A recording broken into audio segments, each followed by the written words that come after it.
अस्सलाम वालेकुम friends, welcome करता हूं आपको अपने YouTube channel study abroad with Arbaz में। आज की वीडियो में हम बात करेंगे एक ऐसी यूनिवर्सिटी के बारे में जो आपको फुल्ली फंडेड स्कॉलरशिप दे रही है। सोचे अगर आपको दुनिया की टॉप इस्लामिक यूनिवर्सिटी में पढ़ने का मौका मिले, वो भी बिल्कुल फ्री और फुल्ली फंडेड स्कॉलरशिप के साथ, हर महीने आपको स्टाइपेंड भी दिया जाए और सऊदी अरब जाने का मौका भी दिया जाए, तो क्या आप ऐसी अपॉर्चुनिटी को मिस करना चाहेंगे? किंग साउद यूनिवर्सिटी की तरफ से ये एक रेयर अपॉर्चुनिटी है और इस वीडियो में मैं आपको कंप्लीट रोड मैप दूंगा, आखिर तक जरूर देखें। और सबसे खास बात यह कि स्कॉलरशिप के लिए आपको एजेंट या कंसल्टेंट की जरूरत नहीं, आप खुद अप्लाई कर सकते हैं, वो भी बिल्कुल फ्री। लेकिन एक छोटी सी गलती आपका साल बर्बाद कर सकती है, इसलिए स्टेप बाय स्टेप प्रोसेस आपने कंप्लीट देखना है, जो मैं इस वीडियो में एक्सप्लेन करूंगा। और हाँ, एक सीक्रेट टिप भी मिलेगी जो आप एप्लीकेशन को शॉर्ट लिस्ट करने के लिए इस्तेमाल कर सकते हैं, जो आपकी एप्लीकेशन को सपोर्ट करेगी। तो वीडियो को स्किप मत करना, तो वीडियो को स्किप मत कीजिएगा। हर साल यहाँ पर हजारों स्टूडेंट्स अप्लाई करते हैं, लेकिन सिर्फ उन्हीं का सिलेक्शन होता है जो एक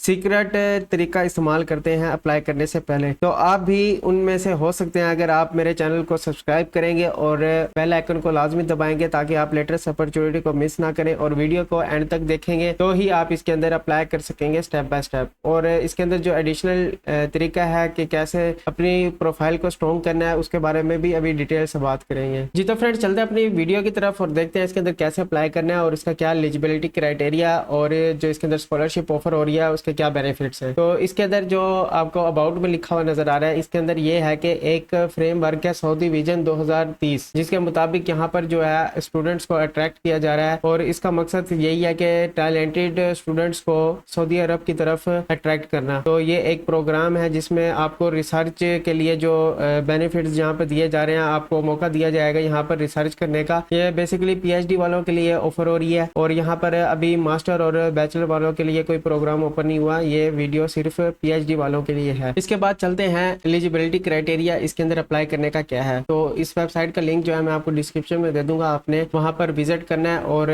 क्लिक करने के बाद आपने इस वेबसाइट के ऊपर आ जाना है। इस वेबसाइट पे आने के बाद आप स्क्रॉल डाउन करेंगे और आपके सामने यहाँ पर एलिजिबिलिटी क्राइटेरिया का एक बॉक्स बना नजर आएगा। तो आपने यहाँ पर रीड मोर के ऊपर क्लिक करना है और आपके पास यहाँ पर जनरल रिक्वायरमेंट्स आ गई हैं, जिसके अंदर आपके पास मास्टर डिग्री होनी चाहिए, क्योंकि ये प्रोग्राम PhD वालों के लिए है। तो आपने 18 साल एजुकेशन कंप्लीट की हुई हो पाकिस्तान से, और यहाँ पर आपके पास इंग्लिश लैंग्वेज प्रोफिशिएंसी में जो है सिर्फ आप ऑफिशियल आइट्स टोफेल और यहाँ पर आप STEP का स्कोर जो है सबमिट करा सकते हैं। MOI की बेस पर आप अप्लाई नहीं कर सकते। और इन टेस्ट के कितने स्कोर होने चाहिए ये आपके सामने रिक्वायरमेंट है, जिसके अंदर आपके पास लिखा हुआ है 61 जो है टोफल में, IBT के अंदर जो है 6, और ये सारे आपके पास नजर आ रहे हैं। तो आपने यहाँ से आकर इसको थोड़ा सा रीड आउट करना है, और 2 रिकमेंडेशन लेटर आपको चाहिए होंगे आपकी प्रीवियस यूनिवर्सिटी से, जिसके अंदर आपके प्रोफेसर का ईमेल एड्रेस, आपके प्रोफेसर का नाम, आपके प्रोफेसर का ओहदा और उनके सिग्नेचर, और जो लेटर होगा वो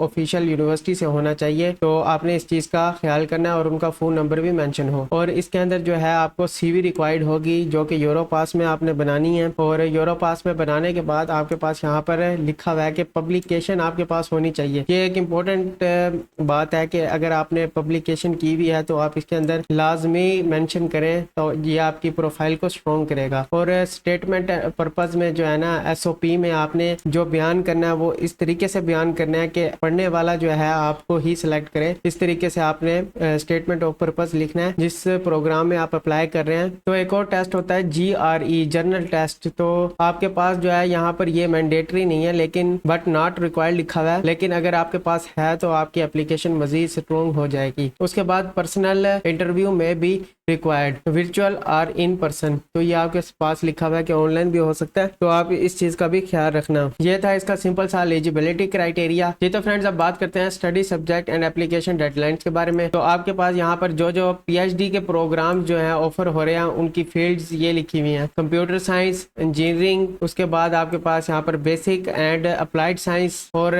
हेल्थ एंड मेडिकल साइंस, ये आपके पास डिपार्टमेंट है, आप ये देख सकते हैं। All PhD programme have the following components. तो आपके पास ये सारी चीजें होनी चाहिए, तो आप इसको लाजमी देख लेना, पढ़ लेना आपने।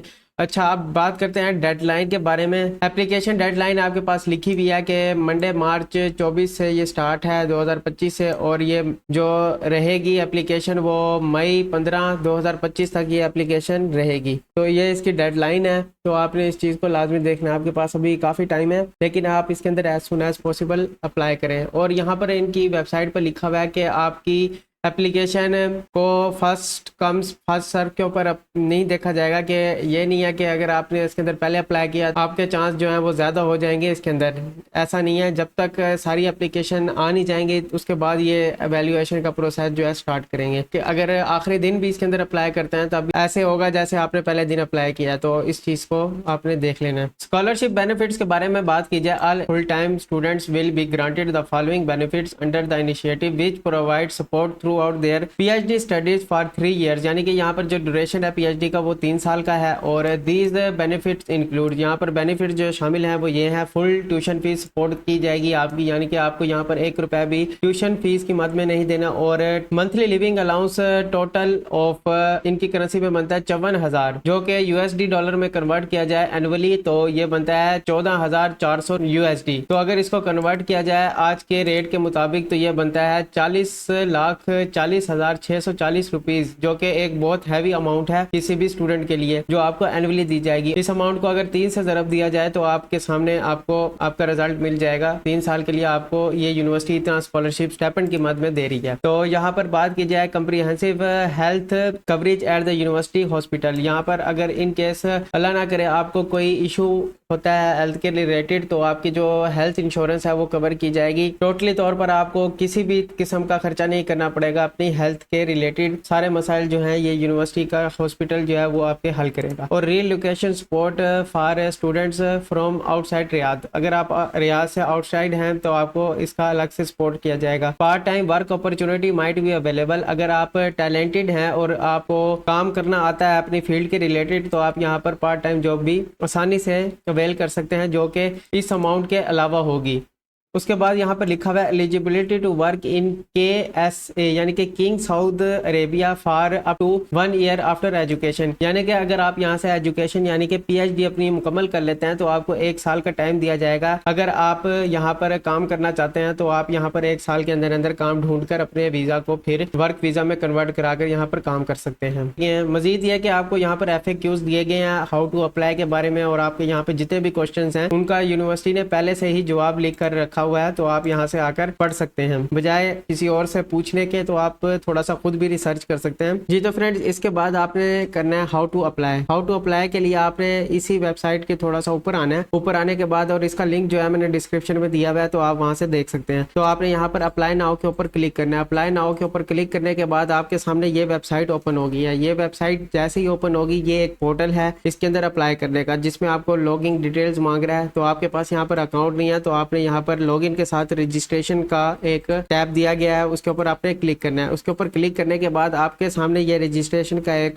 फॉर्म आ गया, आपने इसको अपनी डिटेल्स देकर फिल करना है। तो फिल करने से पहले यहाँ पर देखते हैं फर्स्ट नेम आपका इंग्लिश में, और उसके बाद आपका सेकंड नेम, फिर उसके बाद थर्ड नेम, उसके बाद लास्ट नेम। यानी कि आप यहाँ पर फर्स्ट नेम और लास्ट नेम दे के भी अपना अकाउंट बना सकते हैं। तो अगर सेकंड और थर्ड नेम नहीं है तो आप इसको स्किप कर दें। उसके बाद आपने यहाँ पर अपना वैलिड ईमेल एड्रेस देना है और उसको कंफर्म करना है। उसके बाद आपने पासवर्ड देना है और पासवर्ड को कंफर्म करना है। फिर उसके बाद आपने यहाँ पर अपना फोन नंबर देना है, आपने अपना जेंडर सेलेक्ट करना है। फिर उसके बाद आपने यहाँ पर अपनी नेशनैलिटी के बारे में बताना है, और उसके बाद रेजिडेंस कंट्री के बारे में बताना है। सिक्योरिटी कोड को जो है आपने फिल करना है, और उसके बाद यहाँ पर रजिस्टर के ऊपर क्लिक करना है और आपका अकाउंट बन जाएगा। तो हम जल्दी से इस डिटेल को फिल करने के बाद अकाउंट बनाते हैं और इसके ऊपर रजिस्टर के ऊपर क्लिक करते हैं जी। तो फ्रेंड्स हमने रजिस्ट्रेशन के लिए अपना first name, second name, third name और लास्ट नेम में से जो अपना नेम है वो एंटर कर दिया, और उसके बाद email address, confirmation email address, password, उसके बाद फोन नंबर, अपना जेंडर, उसके बाद नेशनैलिटी, रेजिडेंस कंट्री। और यहाँ पर अच्छा जैसे ही आप नेशनैलिटी और रेजिडेंस कंट्री के अंदर अपना कंट्री सेलेक्ट करेंगे तो आपके पास यहाँ पर do you have a valid legal residency in Saudi Arabia ये आ जाएगा। उसके बाद आपने यहाँ पर अपने पासपोर्ट नंबर एंटर करना वैलिड, और आपके पास यहाँ पर जो सिक्योरिटी कोड है वो आपने डालना है, और आपने सिंपली रजिस्टर के ऊपर क्लिक कर देना है। जैसे ही आप रजिस्ट्रेशन के ऊपर क्लिक करेंगे तो आपका ये कंफर्मेशन कंफर्मेशन ईमेल सेंट, ये आ जाएगा लिखा हुआ। तो आपने ये करना है कि आपने अपना ईमेल एड्रेस को है जाके चेक करना है। तो हम इसको थोड़ा सा रिफ्रेश करते हैं, देखते हैं कि हमारे पास कोड आया या नहीं। जी तो फ्रेंड्स, हमने अपने ईमेल से कंफर्म कर लिया और कंफर्म करने के बाद आपके पास लॉगिन डिटेल्स जो होंगी उसके जरिए आपने इस पोर्टल पे लॉगिन कर लेना है। लॉगिन करने के बाद आपके सामने ये इंटरफेस नजर आएगा। तो आपने माई रिक्वेस्ट के ऊपर क्लिक करना है और सबमिट अ न्यू रिक्वेस्ट के ऊपर क्लिक कर देना है इस ऑप्शन में। तो आपके सामने एक रिक्वेस्ट खुल जाएगी जिसमें आपका रिक्वेस्टर इन्फॉर्मेशन पहला होगा, जिसके अंदर आपकी ये बेसिक चीजें पहले से फिल आउट होंगी। और उसके बाद आपने जो इसके अंदर फिल आउट करना है वो है स्टूडेंट इन्फॉर्मेशन। इसके अंदर आपके बारे में पूछा जा रहा है कि आप सिंगल हैं या मैरिड हैं, वो बताना है आपने। उसके बाद आपने अपनी नेशनैलिटी, उसके बाद आपने रेजिडेंस सिटी, उसके बाद आपने अपना फोन नंबर फिल आउट कर देना है, जिसके आगे ये रेड स्टैरिक है ये इसको फिल करना लाजमी है। उसके बाद बर्थ डेट बतानी है आपने,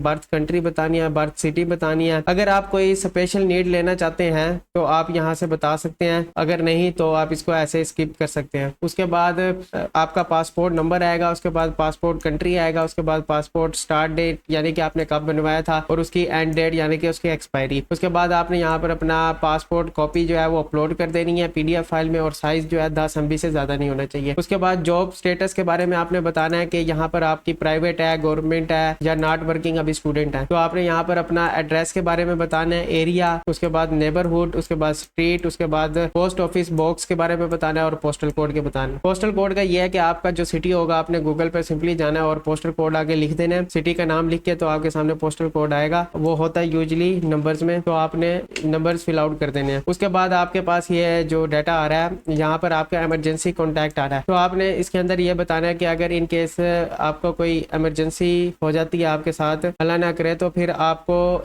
आपके घर वालों से कैसे कॉन्टैक्ट किया जाएगा, तो उसकी डिटेल आपने यहाँ पर फिल आउट कर देनी है। ये सारी चीजें आपने फिल आउट करने के बाद जैसे ही आप सेव करेंगे तो आपकी इन्फॉर्मेशन जो है वो सेव हो जाएगी। सेव होने के बाद आपने जो नेक्स्ट काम करना है यहाँ पे नेक्स्ट कर देना है। नेक्स्ट करने के बाद आपके पास यहाँ पर एकेडमिक क्वालिफिकेशन के बारे में पूछा जा रहा है। तो आपने ऐड न्यू क्वालिफिकेशन पे आना है और क्वालिफिकेशन टाइप बतानी है। PhD के लिए अप्लाई करना है तो आप मास्टर की डिटेल यहाँ पर फिल आउट करेंगे। फिर उसके बाद यहाँ पर आपने क्वालिफिकेशन ऑब्टेन डेट बतानी है। जैसे आप इसके ऊपर क्लिक करेंगे अपनी डेट बता देंगे। फिर उसके बाद क्वालिफिकेशन कंट्री, आपने कहाँ से अपनी एजुकेशन को जो है कंप्लीट किया वो आप अपना यहाँ से बताएंगे और यूनिवर्सिटी का नेम आप बताएंगे। अगर नहीं लिस्ट है तो फिर आप अदर कर देंगे। फिर आपने यहाँ पर यह बताना है कि आपका जो मेजर टाइप था वो कौन सा था, तो आपने यहाँ से कोई एक वो सिलेक्ट कर देना है। फिर उसके बाद आपने अपना मेजर बताना है कि आप किसके अंदर अप्लाई करना चाह रहे हैं। यहाँ पर डिफरेंट यहाँ पर मेजर टाइप्स हैं, उसके हवाले से डिफरेंट चीजें हैं, तो आपने यहाँ पे देख लेना है। आपके पास ये सारे प्रोग्राम जो हैं वो अवेलेबल हैं। हम यहाँ पर एक कोई भी प्रोग्राम जो है वो सिलेक्ट कर लेते हैं। तो जैसे हमने ये सिलेक्ट कर लिया प्रोग्राम, उसके बाद CGPA स्केल, यूजुअली जो पाकिस्तान में होता है वो 4 पॉइंट होता है ग्रेडिंग सिस्टम, तो आपने ये बता देना। उसके बाद आपने ये GPA स्केल बताने के बाद आपने अपना GPA मेंशन करना है जो आपका GPA था, तो आपने वो बता देना है कि आपका ये GPA है। उसके बाद आपने यहाँ पर ये बताना है, अच्छा ये एक्सीलेंट जो है खुद ब खुद आ जाएगा आपके ग्रेडिंग के हिसाब से। उसके बाद आपने क्वालिफिकेशन बेस बताना है। फिर उसके बाद यहाँ पर आपने रेगुलरिटी बता देना है कि आपने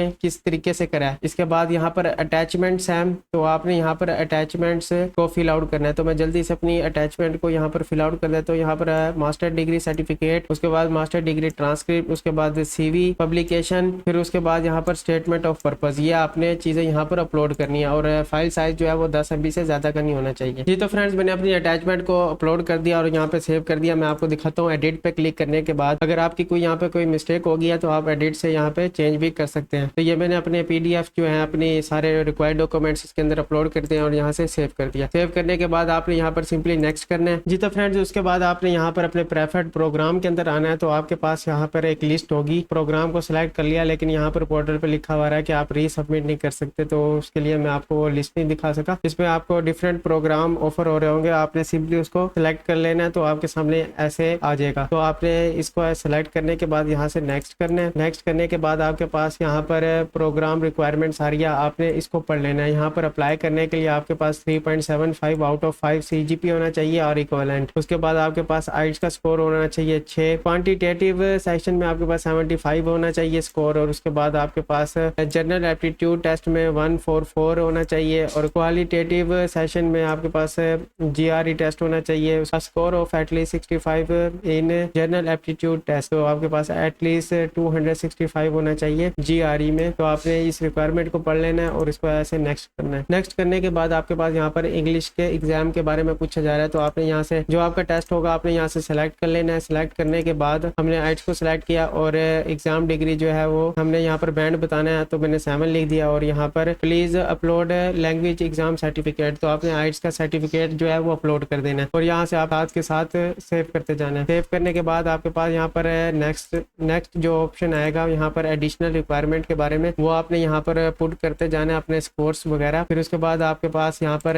नेक्स्ट आएगा। नेक्स्ट आने के बाद आपने यहाँ पर फिर सर्टिफिकेट अपना अपलोड करना है और यहाँ पर अपना स्कोर बताना है। ये करने के बाद आपने फिर नेक्स्ट करना है। नेक्स्ट करने के बाद आपके पास 2 रिकमेंडेशन लेटर आ रहे हैं, तो वो आपने अपलोड करने हैं जो आपने अपने प्रोफेसर से बनवाए होंगे। फिर उसके बाद यहाँ पर आपने फिर नेक्स्ट कर देना है। नेक्स्ट करने के बाद आपके पास यहाँ पर फीस पूछी जा रही है 46, तो आप ये नहीं मेंशन कि ये यूएसडी है या उनकी करेंसी में है, तो आपने ये देख लेना है। तो आपने यहाँ पर पे फी एप्लीकेशन के ऊपर क्लिक करना है। तो आपने यहाँ से इंटरनेशनल पेमेंट आपके होने चाहिए कार्ड के ऊपर, तो आप मास्टर और वीजा के कार्ड से यहाँ पर एप्लीकेशन की फीस को पे कर सकते हैं, क्रेडिट या डेबिट कार्ड से। तो उसके बाद आपने यहाँ पर नेक्स्ट करना है। नेक्स्ट करने के बाद आपके पास ये सारी रिक्वायरमेंट्स जो हैं वो टिक होनी चाहिए, तभी आप यहाँ पर अप्लाई कर सकते हैं। अब सारी बात जो रहेगी है फीस पे करने की, तो आप जैसे ही फीस को पे करेंगे तो आपकी एप्लीकेशन सबमिट हो जाएगी। जी तो फ्रेंड्स, अब तक के लिए इतना ही। मिलते हैं अपने नेक्स्ट वीडियो में। उम्मीद करता हूँ आपने channel study abroad with Arbaz को सब्सक्राइब कर लिया होगा और बेल आइकन को भी लाजमी से दबा दिया होगा और चैनल को भी फॉलो कर लिया होगा, व्हाट्सएप चैनल को, ताकि आप लेटेस्ट अपॉर्चुनिटी को मिस ना करें। और मैंने यहाँ पर डिफरेंट यूनिवर्सिटीज़ के बारे में, तो आप यहाँ पर देख सकते हैं डिफरेंट